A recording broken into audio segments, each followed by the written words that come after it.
Pessoal, aí sim, mais um vídeo resposta hoje sobre o tema Black Belt, né? Eu tive uma pergunta de um seguidor que é muito comum, muito mais comum até do que eu imaginava, que não é só dele. Várias pessoas fazem essa pergunta para mim. A pergunta dele basicamente foi o seguinte: professor, eu tenho uma vasta experiência no setor de qualidade, eu gostaria de saber se eu não poderia fazer diretamente uma formação de Black Belt, sem passar por um Yellow, por um Green, enfim, até chegar em Black. E aí a resposta, pessoal, eu acho que esclarece muita coisa para muita gente no mercado hoje, principalmente se tratando de Brasil. Toda a formação de Belt, independente do nível que você faça, você tem dois períodos, duas etapas a serem concluídas. A primeira etapa é a etapa teórica. Então, no curso de Yellow Belt, por exemplo, você tem uma prova formal, né, no curso, onde você tem que atingir a nota mínima de 7. No caso de Green e Black, você tem duas provas. A primeira ao final da primeira parte do curso e geralmente a segunda ao final da segunda parte, quando o curso é dividido em dois, onde a média mínima deve ser 7. E aí, você passando na prova, você fica apto a obter sua certificação de especialista, através do desenvolvimento de um projeto prático.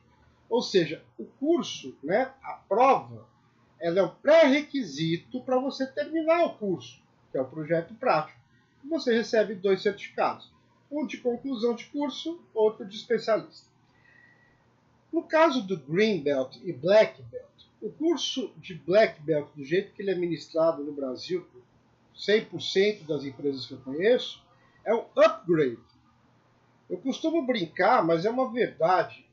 Os meus alunos de Green Belt, por exemplo, eles veem mais estatística gerencial aplicada para tomada de decisão na prática comigo, em às vezes 68 horas de treinamento, 80, do que na vida toda.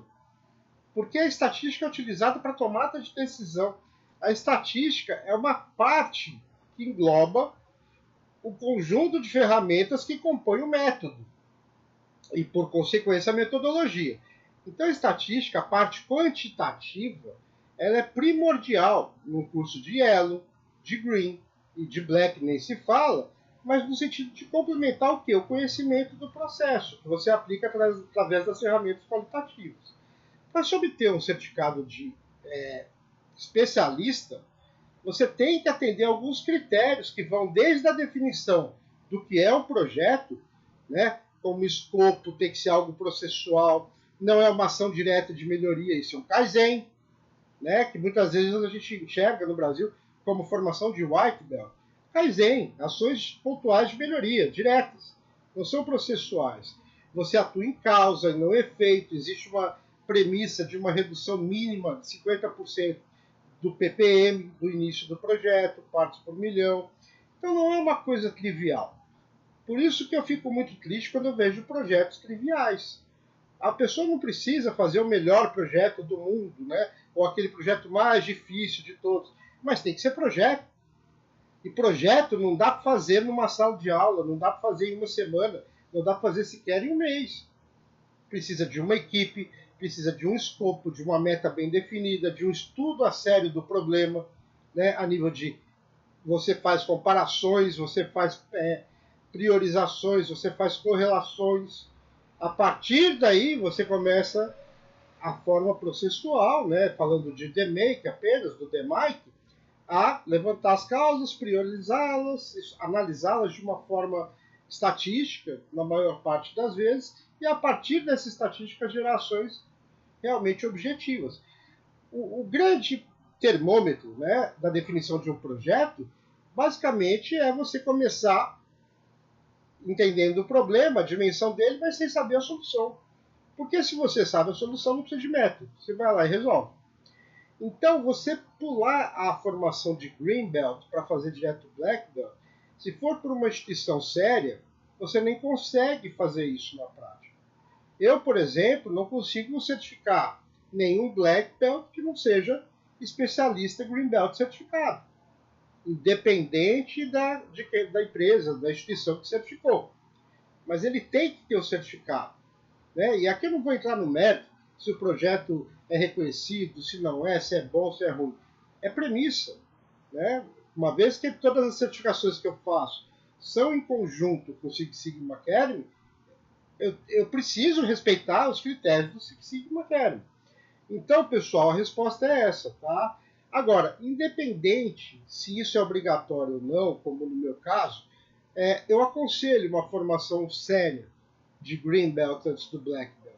O curso de Black Belt, por exemplo, que eu ministro, ele é um curso muito avançado. Se a pessoa não domina aqueles conceitos básicos de normalidade, estabilidade, sazonalidade, ciclicidade, coisas básicas, né, do que é uma regressão, que é o estudo de correlação mais interação de fatores, se ele não sabe o que é uma modelagem, o que é um modelo, a diferença disso para uma planilha Excel, uma tabela de simulação, enfim, fica complicado, né? Modelos de previsão, modelos de progressão ou regressão, ele tem que saber diferenciar essas coisas, senão ele não consegue nem assimilar o conteúdo que é ministrado nas aulas de Blackboard. Então fica uma coisa muito complicada. E a vasta experiência ou a pouca experiência prática no mercado e em empresas não é o que dá essa base de compreensão e entendimento para que ele possa fazer uma boa formação de Belt, né? Então fica a resposta, eu espero que esteja claro, né? Eu agradeço mais uma vez pela pergunta. Mandem mais, mandem, é sempre muito produtivo. E o que tiver ao meu alcance, eu sempre vou responder da forma mais correta possível, né? Mandem perguntas, mandem críticas. Mais uma vez, compartilhem o vídeo, se inscrevam no canal e muito obrigado. Até o próximo vídeo.